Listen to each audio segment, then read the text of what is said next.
We start with questions to Prime Minister John Stevenson. Number one, Mr. Speaker. Prime Minister.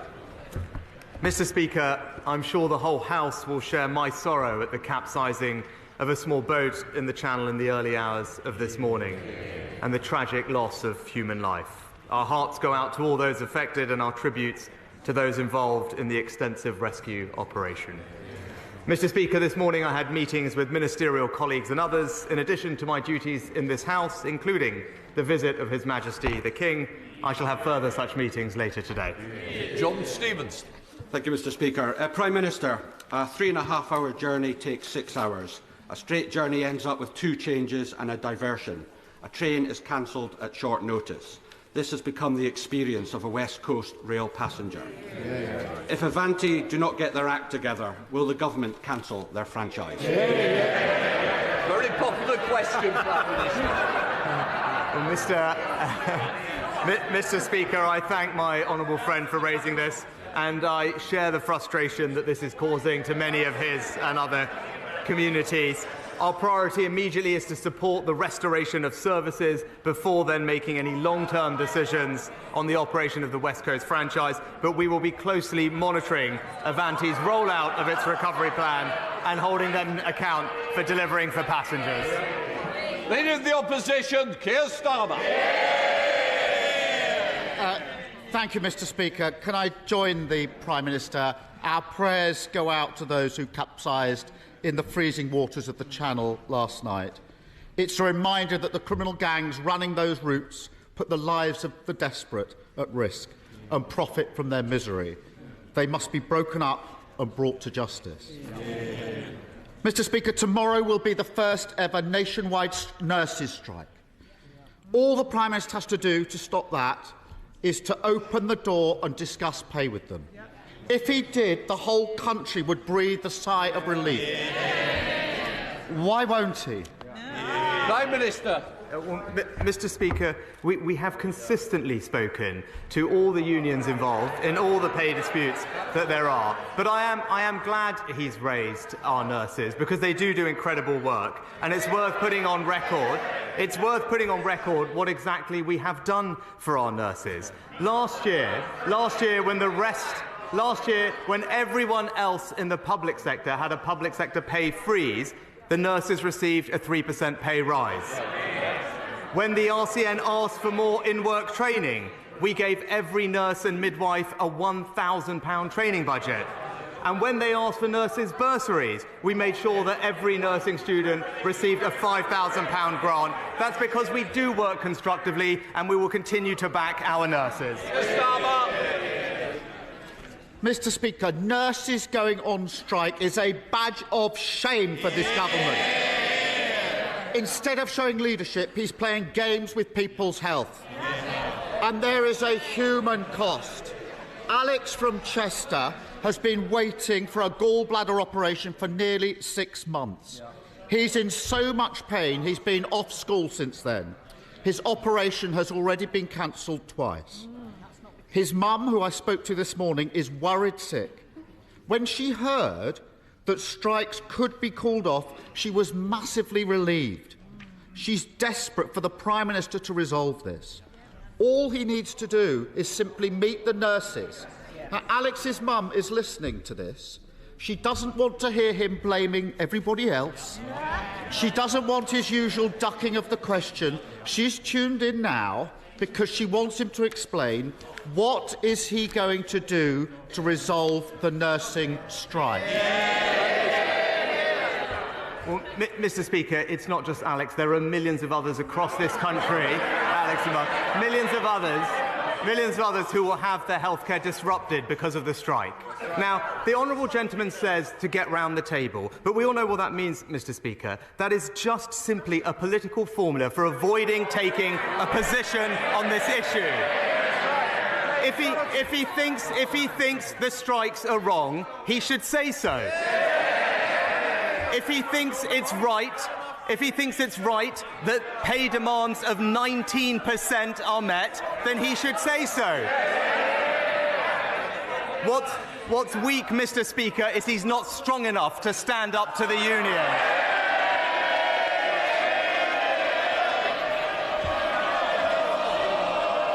Mr. Order. We know it's Christmas, but the party's not started yet. Come on, Keir Starmer.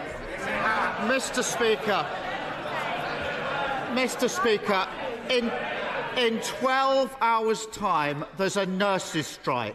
All he needs to do is meet the nurses.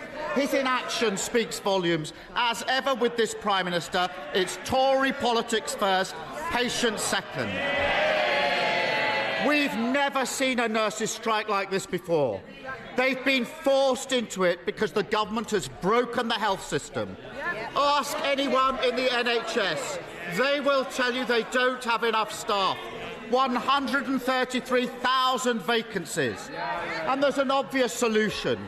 Scrap the non-dom status and use the money to bring through the next generation of doctors and nurses. That's what Labour would do. Why hasn't he got the guts to do it? Mr. Speaker, we're already investing billions more in the NHS. We're already hiring thousands more doctors and nurses. But he asked about backlog. He asked about backlogs and the waiting times in the NHS. And yes, what he always fails to acknowledge is the impact that COVID did, Mr. Speaker. That's why we're facing pressures. But we do have a plan. Not just more money, not just more doctors and nurses, new diagnostic centres carrying out millions of checks and scans, new surgical hubs delivering more elective surgery. But if we'd listened to him, Mr. Speaker, the backlog would still be growing, and that's because we'd still be in lockdown. As usual, Mr. Speaker, he tries to blame everyone else. His department commissioned a report into the NHS which reported on Monday. That report said we've had 10 years of managed decline. It was not COVID. Responsibility is sitting right there. And the reason he can't choose nurses over non-doms is because he's too weak to stand up to the tax avoiders. For 12 years, they haven't trained enough doctors and nurses. So we have the absurd situation of the NHS spending billions on agency workers to fill the gap. Why should the country have to put up with money that should be spent treating patients being wasted plugging gaps instead?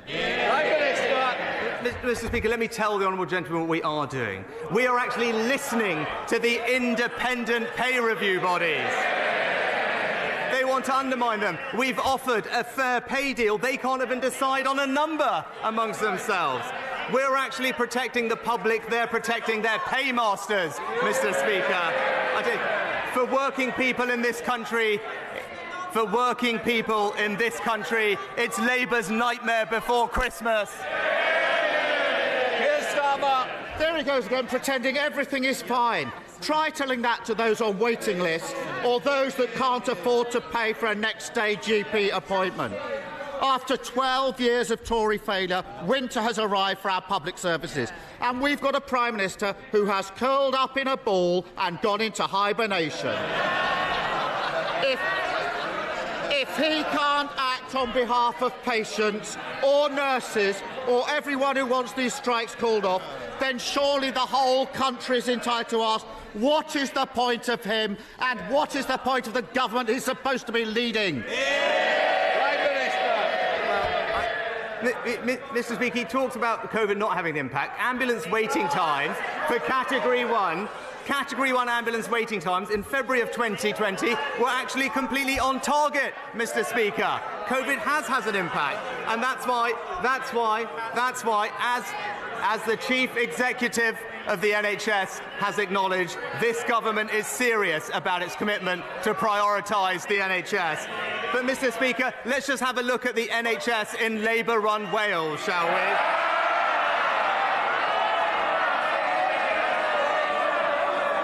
The worst A&E times in the country, Mr. Speaker. Keir Starmer. Mr. Speaker, under the last Labour government, we had fair pay for nurses and no strikes. So I won't be taking lectures from him about that. Order. Mr. Bowie, you promised to behave. Don't give me a Christmas present you won't want. Come on, Keir Starmer. Mr. Speaker, this is our final PMQs of the year. So I hope you will Oh, really? I hope you will... Mr. Speaker, what I was going to say was I hope you will pass on all of our thanks, at least on this side, to all those who kept our House and our democracy working. Yeah. And I want to finish this year thinking about our friends in Ukraine. As a result of Putin's barbaric assault on their freedom, millions will spend Christmas in sub-zero temperatures without heating, electricity or hot water. Their suffering is unimaginable, but their bravery is awe-inspiring. So will the Prime Minister join me in saying that whatever other difficulties and disagreements we have across this dispatch box, we are and will remain united in our unwavering support for Ukraine's freedom, its liberty and its victory?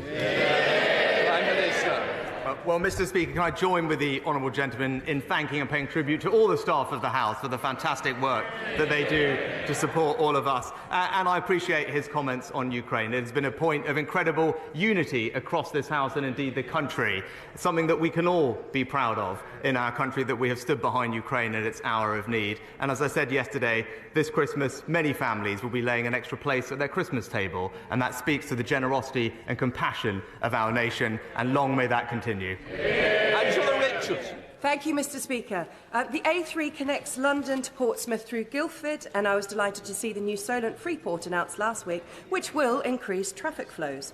As the A3 narrows through Guildford, it is sadly the most polluted road in the strategic road network.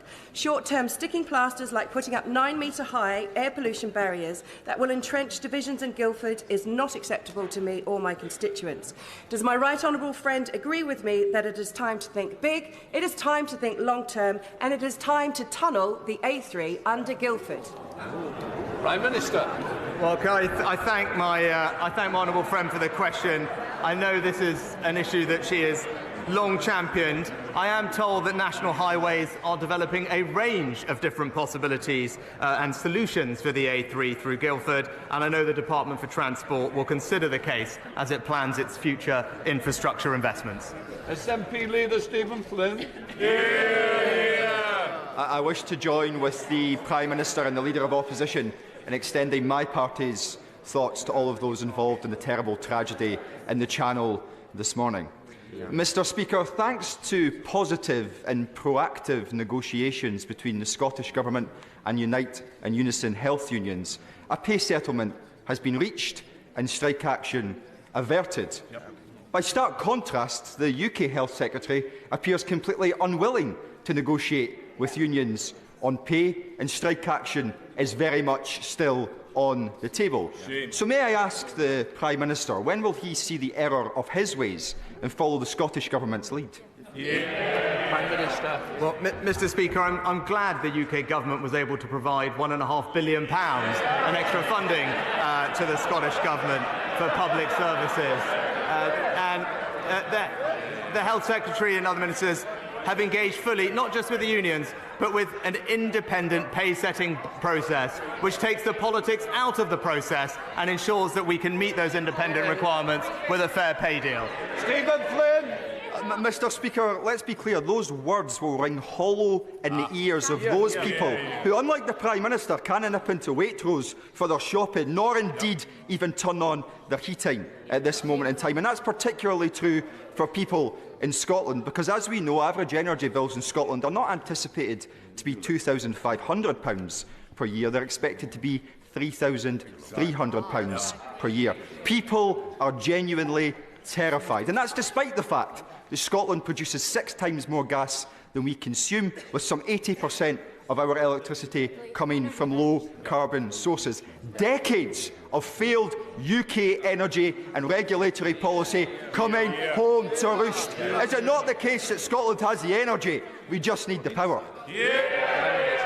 Well, Mr. Speaker, I'm glad the honourable gentleman raised the question of energy support. And it's because of the actions of this government that we are providing every household in this country with around £900 of support with their energy bills this winter, £55 billion worth of support. And on top of that, next year, there will be extra cost of living payments worth up to £1,200 for the most vulnerable, whether that's those on means-tested benefits, pensioners, or indeed disabled. This is a government that will always look after the most vulnerable in our society.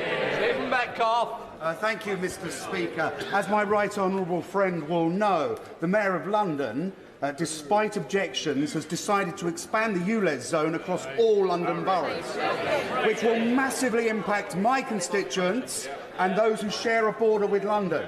Will he therefore urgently speak to the Transport Secretary and encourage him to use the powers at his disposal to reverse this disastrous decision? Well, my honourable friend will know that transport in London is devolved to the Labour Mayor of London, but it is disappointing that the Mayor, backed by the Leader of the Opposition, is choosing not to listen to the public. The zone is being expanded against the overwhelming views of residents and businesses, and I'd urgently consider the Mayor and the gentleman opposite to be on the side of hard-working Londoners. David! Can I associate myself and my party with the comments made by others on the tragedy in the Channel? Our thoughts and prayers are with the families' victims. Mr. Speaker, 40% of cancer patients now wait more than 2 months for treatment after an urgent referral from a GP. That's the highest proportion on record and way above the government's own cancer waiting target. I lost both my parents to cancer as a child, and so, like many people across the country and in this House, I know the devastating impact of treatment delays on cancer patients and their families. So I'd like to ask the Prime Minister 2 questions. First, can he give a cast-iron guarantee that the dreadful cancer backlog won't get any worse? And second, when will the government meet its own cancer target? Prime Minister. Well, Mr. Speaker, I'm very sorry to hear about the right honourable gentleman's parents. Indeed, I'm sure many of us across this House have our families have been tragically affected by what cancer does, and he's right to raise the importance of meeting our targets. And what I am able to tell him is we actually are experiencing very high numbers of cancer referrals following the pandemic. He'll be aware of that. But thanks to the brilliant work of our NHS staff, cancer treatment rates in the most recent month for which we have data are now back at pre-pandemic levels, with a plan for them to increase further. And recently the NHS also announced plans to fast-track patients direct to cancer tests rather than have to wait for specialist consultation first. These measures will make a difference, and I look forward to updating on them in the new year. Mary Robinson. Thank you, Mr. Speaker. With the closure of the last bank in Cheadle, yet another of my local communities has been left totally bereft of a high street banking service. So I was pleased when I heard the announcement that Cheadle was to get a banking hub. Unfortunately, my delight was short-lived. When on closer inspection I saw that it was Cheadle, Staffordshire. Whilst I remain pleased for the other Cheadle, would my right honourable friend agree with me that my constituents also need access to cash and banking facilities to protect businesses and support our high street? And will he support our local calls for post office banking hubs? Prime Minister. My honourable friend is a fantastic champion for Cheadle in Greater Manchester. She will know that the Financial Services and Markets Bill will establish a legislative framework for protecting access to cash, and alongside this, firms are already working to provide shared services, as she mentioned, like bank hubs. But what I would encourage my honourable friend to do is to contact Link, which can undertake an independent assessment of a community's cash access needs and determine if shared facilities are appropriate. Vivian Hamilton. Mr. Speaker, my constituent Sharon has an 11-year-old daughter who suffers from eating disorders and severe anorexia.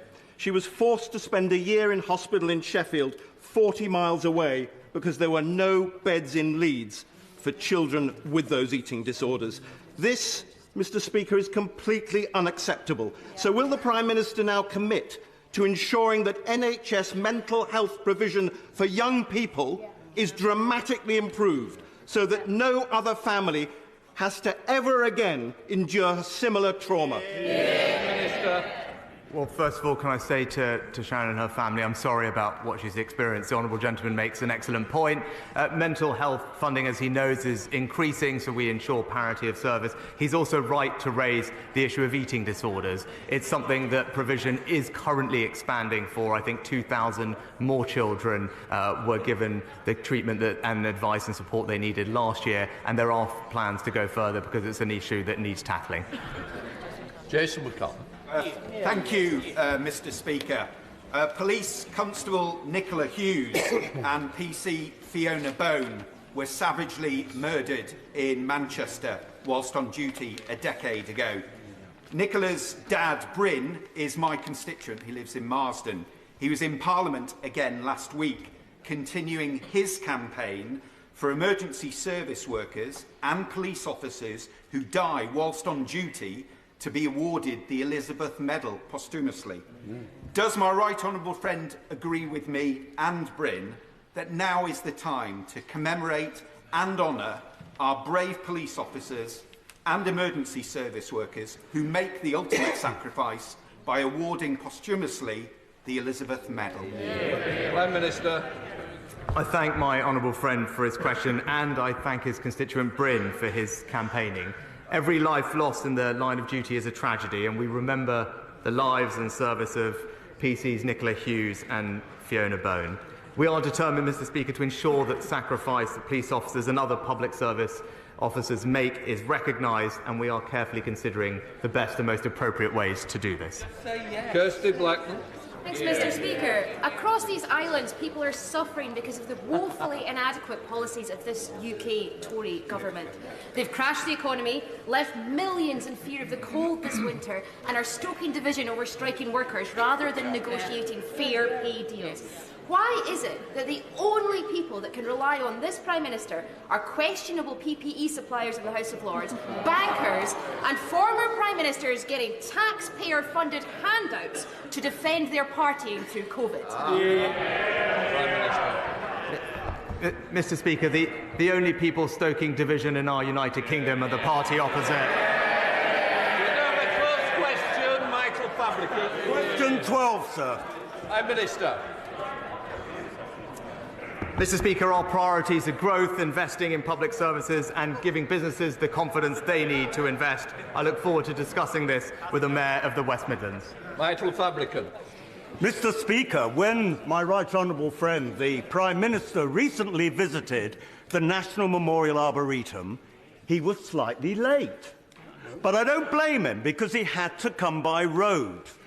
Now, my friend, the Mayor of the West Midlands, is supporting an extension of the cross-city line from Birmingham using an existing freight line to make it into a rail service to the National Memorial Arboretum and beyond. So, may I ask my right honourable friend, will he revisit the National Memorial Arboretum again, see the Armed Forces Memorial, and also come to Lichfield and see why we need a leisure centre?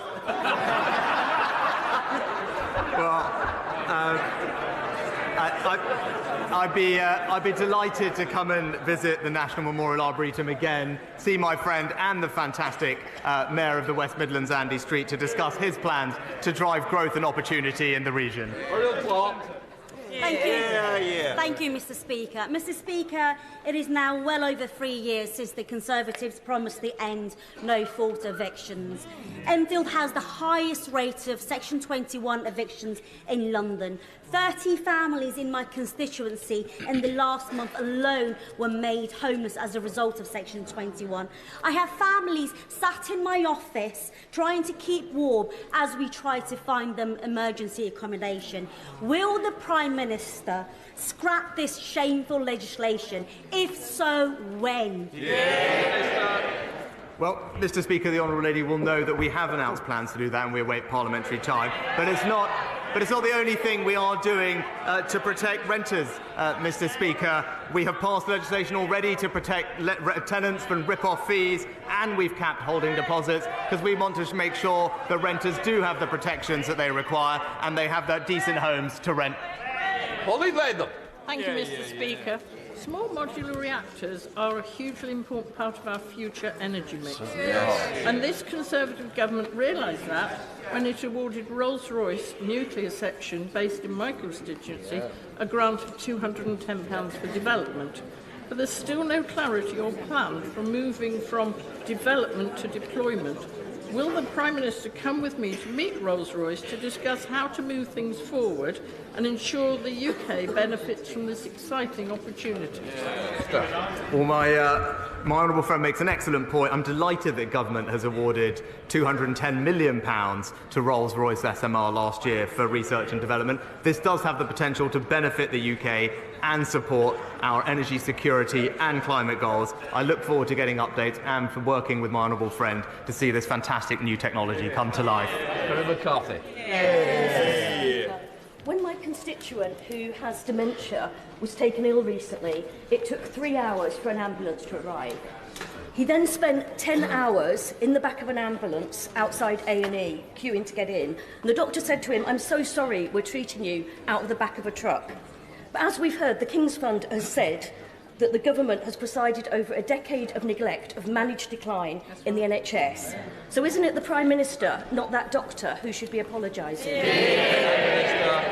Well, Mr. Speaker, that same King's Fund report also acknowledged that there was 40% more funding going into the NHS under this Conservative government. But we do need to make sure that that funding makes a difference. That's why this winter £500 million is being deployed to move people out of hospital beds into social care, to speed up those discharges specifically so that ambulances won't be queuing as much as they currently are. And that money is already making a difference on the ground.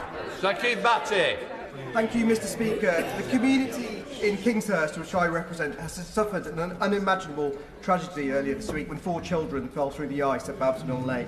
Sadly, 3 of the children did not survive, and one, a 6-year-old, is fighting for his life. They and their families are all in my thoughts and prayers. Will my right honourable friend pay tribute to the community in Kingshurst, which has come together and is supporting each other to get through this tragedy? And will you recognise the heroic efforts of the emergency services, including the police officer who used his bare hands to try and break through the ice and then jumped in the water with fire service personnel without the PPE, risking their own lives to save the young children? Prime Minister. I thank my honourable friend, and can I send my condolences to the family and friends of all of those who lost their lives. I also join him in paying tribute to our emergency services for, as he said, their incredibly selfless actions. This whole event has completely shocked the local community, and I know that my honourable friend will continue to do all he can to support his constituents at this difficult time. Dame Angela Riedel. Thank you very much, Mr. Speaker. This year the Tory party has given us 5 education secretaries, 4 chancellors, 3 prime ministers, 2 leadership coups.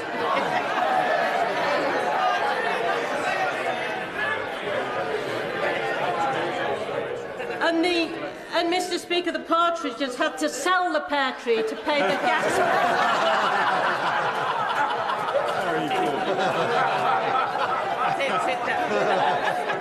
So, Mr. Speaker, isn't it the case that after a year of Tory chaos, incompetence and self-indulgence, the best Christmas present the Prime Minister could give to the British people is a general election?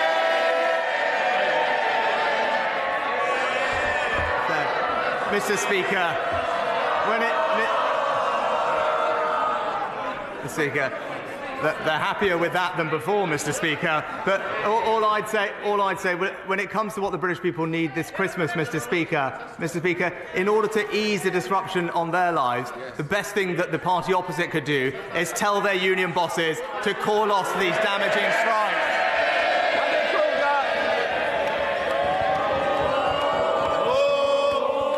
Thank you, Mr. Speaker. After the Second World War, Winston Churchill sent British Conservative lawyers to help to draft the European Convention on Human Rights, and that's something that we can be proud of in this country.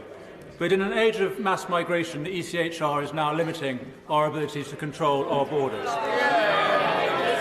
So in light of the tragedy in the Channel this morning, does the Prime Minister agree he should do as Churchill did, draft a new framework for refugees and human rights, including legal routes, but one way or another, and if necessary alone, we must be prepared to leave the ECHR?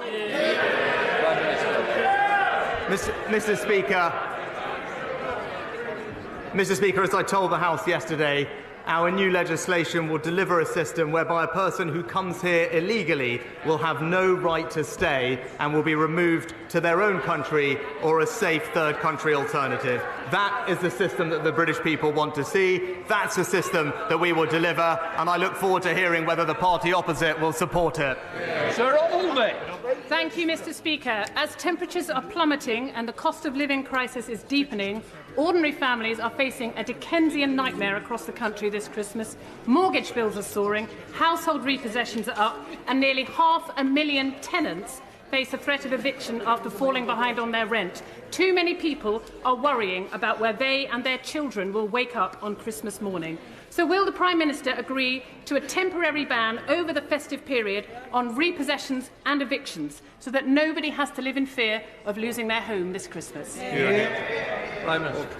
Mr. Speaker, we provide a range of support to both homeowners and tenants who are in difficulty already. But the most important thing we are doing to financially support them through the winter is by providing almost £900 of support with their energy bills, on top of all the additional support for those who are most vulnerable, including pensioners. That demonstrates the actions of this government to help the country get through what we acknowledge is a challenging time. Stephen Crabb.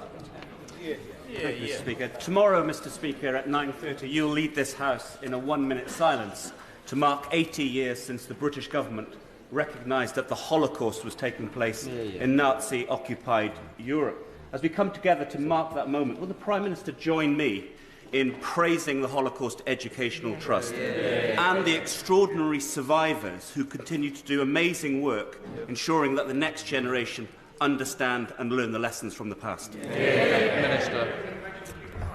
Mr. Speaker, 80 years ago, Parliament listened in stunned silence as the truth of the Holocaust was spoken in this House for the very first time. So it's absolutely right that you, Mr. Speaker, lead a moment of silence in which we will stand together to remember and reaffirm that truth. I join my honourable friend in paying tribute to the work of the Holocaust Educational Trust, and it could not be more fitting that Britain's Holocaust Memorial and Learning Centre should be built right next door to here to Parliament. We must never forget the Holocaust, and we must stamp out anti-Semitism and prejudice in all its forms, wherever we find it. Chris Evans. Thank you, Mr. Speaker. Caerphilly County Borough Council recently announced a £3 million cost of living hardship fund to help those most in need in Islwyn across our county borough. Does the Prime Minister think it's right that local authorities are forced to cover the costs of 12 years of economic mismanagement by this Tory government? Prime Minister. Well, Mr. Speaker, what the honourable gentleman fails to acknowledge is that because of the actions of this UK government, not only are we supporting people in Wales and across the United Kingdom with help with their energy bills, we've also provided £1.2 billion of extra funding for the Welsh Government to use to give to local authorities to support their constituents, and he would do well to acknowledge the benefits of the United Kingdom and the actions of the UK government. We have a record 4,000 newly qualified doctors training to be GPs, which is really excellent. But we do have an issue with retention, which is made even worse in areas like mine, which have extremely high housing growth. As the son of a GP, what will the Prime Minister do to fix this? Prime Minister. Well, Mr. Speaker, I know this is an issue that my honourable friend has talked and championed for a long time, and he's right to do so. We do have record numbers of GPs in training at the moment. We're also making sure that we support primary care appointments and primary care access, and I know that my honourable friend, the Health Secretary and Chancellor, are looking at how best we can increase retention, particularly with regard to pensions, and I look forward to getting his suggestions. Final question, Wendy Chamberlain. Thank you, Mr. Speaker. In a written response from the DWP, it was confirmed to me that an unpaid carer earning more than £132 a week in their job is classed as being in gainful employment and as a result loses their carer's allowance of £69.70 a week. Now, caring doesn't stop. It never stops. So can the Prime Minister explain to me the rationale of this decision, given that we are trying to get economically inactive people back into work? And secondly, can he explain why it's his government's position that £132 a week is enough for people to live on? Prime Minister. Well, Mr. Speaker, can I first start by paying tribute to those up and down the country who give up so much of their time to care for others? And I'm actually delighted that the government is supporting the honourable member's bill, which will give a week of highly flexible paid leave to unemployed carers. I think it's the right thing to do, and I'm grateful that the honourable lady is taking it forward. The carers allowance is a means-tested benefit. It's part of many other benefits that are available to support people, and as I've said, right now there is significant support in place for people through Christmas with their energy bills. That completes Prime Minister's questions. Just let the House clear.